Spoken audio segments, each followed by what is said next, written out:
السلام عليكم صاحبيال xirfadu waa shaqo waa wax waliba ee aad gacanta ka qaban karto xoogaaga iyo maskaxdaada marka aad isu geyso waxa aad qaban karto oo aad natiijo fiican ka soo saari karto ayaa la yiraahdaa skills ama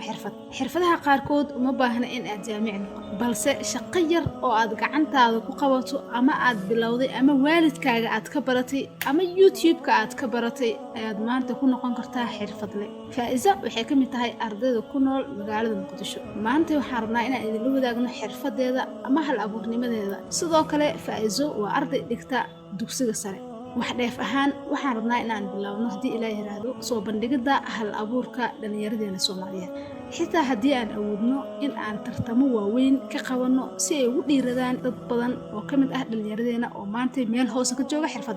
xirfadu waxa ay sameysaa qofka bini'aadanka ah sidoo kalena bulshada ay saameyn weyn ku leedahay waxayna matashaa dal waliba Soomaaliya marka aad ku soo noqoto ee dunida banaankeeda aad ka soo fiirinayso wadan la yiraahdo Soomaaliya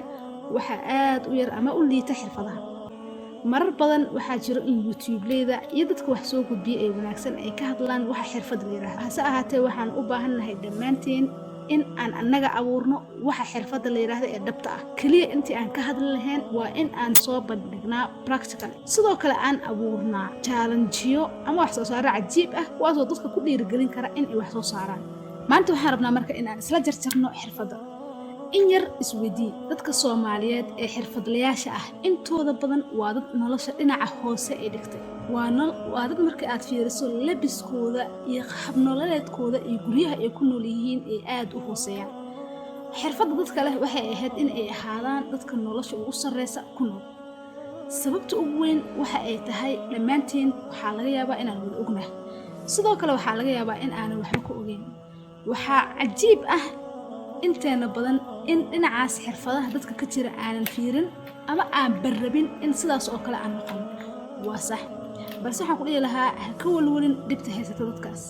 sababtoo ah shaqo waliba oo la qabanayo haddii aan lagu darin aqoon dheeri ah caqli dhigaalsi in wax laga dhigta meel iyo horumarin waxa ay kaa dhigaysaa mid liita oo shaqadii adiga oo qabanayay ayaad noqonaysaa mid liita ma dhaheeno dadkaasi macnaha aqoon ma lahan waxna ma dhigaalsadaan balse intooda badan waxaa ka muuqata inay isticmaalaan balwadaha taasoo ka dhigaysa qofka inuuna dhigaalsi lahayn haba yaraatee waxaa kaloo muhiim ah in la helo dad si wanaagsan ula taliya ama abaalmarino ku bixiya barnaamijyadaas si bulshadii ay ugu tartanto waxa wanaagsan beddelka dhinaca xun aan sii wadno cashirkeena xirfadaha ugu wanaagsan ee uu qof baran karo maxaa ka mid ah waxaa horta la yiraahdaa xirfadu qofku waa in uu asaga marka hore jecel yahay qabashada shaygan marka hore inaad adiga ku fiican tahay tusaale haddii aad is aragto in aad sameyn karto xaarin in la sameeyo waa shaqo weyn oo la qaban karo kama hadlayno maanta xaarinka isticmaalkiisa intee ayuu la egyahay bulsho ahaan balse haddii aad jeceshahay xaarin inaad sameysaa waa in aad xaarinkaas sameysaa haddii aad jeceshahay in aad muuqaalo abuurtaa oo muuqaalo idadgarasaa waa inaad halkaas joogtaa shaqada shalay uu qabanaya shaqooyin ka badan ayuu ku abuuri karaa ayadoo laga tagay ayuu cusboonaysiin karaa waxa waliba ee ugu muhiimsan waa shayga in aad adiga jeceshahay inta aad isku maqiiqi lahayd shay adiga aadan jeclayn dabcan qof walibana waxa uu jeclayn natiijo badan kama keeni karo faa'iido sidaan u jeedin waxay sameynaysaa farshaxankeeda quruxda badan hanaanka ay u marayso marka aad fiirisid waxay u muuqataa qof juhdi badan iyo dadaal dheer oo uga baxay oo kale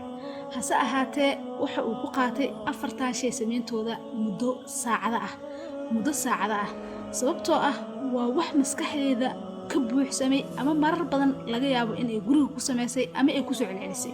taas waxay ka dhigaysaa shayga in ay u fududaato sameyntiisa haddii aniga ahaan oo ilhaan aan isku day sameynta shaygan waxaa laga yaabaa inay waqti ugu qaadato faa'iiso waan u fiirsaday markii ay sameynaysay ubaxa yar ubaxa waxay ka sameysay warqadaasoo ahayd kalarkeeda mid cad way ku dhaafi kartay ayadoo warqad cad oo ubax u muuqata balse beddelkeeda waxa ay sameysay inay qalin kalar leh soo qaadatay deetana cagaar ah una ekaysiisay ubaxa cagaarka xariiqimihiisa sida aad uga jeedaan muuqaalka mar waliba ee hal abuur laga sheekeynayo waxaa qasab ah in ay la socoto curin badan in shayga aad isticmaashay shay kale aad ka dhex dhalin karto da'da qofkana kuma xirna oo faa'iido hadda waxay dhigataa dugsiga sare in qof dhalinyaro ah arday ah dugsi sare dhigta ku nool magaalada Muqdisho oo aan wada ognahay saameynta ardayda iskuulka dhinaca xun ay ku leeyihiin sidoo kale gabi ahaanba aynan jirin wax taageero ah oo ay ka heli karaan dhanka waxbarashada taasoo sare u qaadayso ardayga inuu xirfad la noqdo ama inuu wax soo saaro waxaan dhihi karnaa Faa'iizo wixii ay buuxisay kaalin weyn oo maskaxdeeda ay si weyn u tuujisay sidoo kale weli hal sano ayaa uga harsan iskuulka in ay dhameyso oo sanad kadib ay dhameynaysaa xirfad waxaa tusaale u ah qofka inta shay meel ku halaabay qaado ee ka soo saara mid cusub taas waa curunta tusaale dugsiyadan macdanka ah aan u jeedna hadda qofkan uu wado inta meel ka qaado ayuu wuxuu ka soo saarayaa jeegag ama baaldiyo si weyn loogu baahan yahay kuwaas oo iib lagu keeni doono Soomaaliya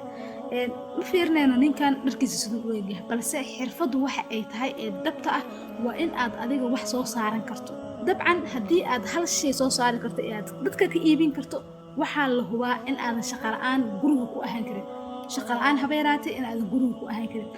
waa mid inaan ogaanaa qofka sida uu wax u iibinayo sida looga iibsanayo sidoo kale suuqa saameynta uu ku leeyahay shaygaas waa wax u baahan casharo aqoontii aan sheegaynay iyo caqliga in lagu laro xirfadda ay u baahan tahay si shaygaaga uu tayo u yeesho dadkan ay u qaataan wax ugu badan ee jaamacad laga barto waa dhaqanka bulshada aad kula dhaqmi lahayd iyo sida dadka aad ugu qancin lahayd si wanaagsan aragtiyahaada adiga oo aan xoog isticmaalaynin sidoo kale dadna tuugtamaynin mar waliba waxaa muhiim ah qofka inuu bulshada ku qancin karo aqoontiisa waayo bulshada wax ayaga anfacaya haddii aad keento ayaga ay u baahan yihiin haddii aad keento ayaga ee dan ugu jirto haddii aad keento waa qasab waa ay kaa qaadanayaan waxaa kaloo cajiib ah dadka bini'aadanka ah in ay ku kala gedisan yihiin samaynta xirfadaha maanta waxaan halkan ugu hambalyaynaynaa Faa'iiza oo samaysay 4 qalab oo guriga lagu qurxin karo home decoration-ka markaan ka soo iibsanayno suuqa midka ugu yar ayaa la iibiyaa $5 waa markii meesha ugu raqiisan aan ka soo qabanno